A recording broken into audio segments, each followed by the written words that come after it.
Hi చిన్నారులు, ఈరోజు కథకు మళ్ళీ స్వాగతం. అనగనగా ఒక చిన్న గ్రామంలో రాము అనే బాలుడు ఉండేవాడు. అతనికి కుటుంబం చాలా పేదది.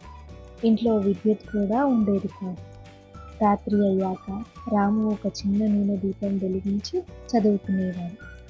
ఒకరోజు పక్కింటి బాలుడు వచ్చి ఇలా అడిగాడు, రాము, నేను కూడా నీ దగ్గర కూర్చొని చదువుకోవచ్చా? రాము వెంటనే నవ్వుతూ రా అన్నాడు. అలా కొన్ని రోజులు గడిచాయి. కొద్ది కొద్దిగా మరికొన్ని పిల్లలు కూడా వచ్చి అదే చిన్న దీపం వెలుగులో చదవడం ప్రారంభించారు. కొన్ని నెలల తర్వాత పరీక్షలు వచ్చాయి. ఆ పిల్లలందరూ మంచి మార్కులతో ఉత్తీర్ణులయ్యారు.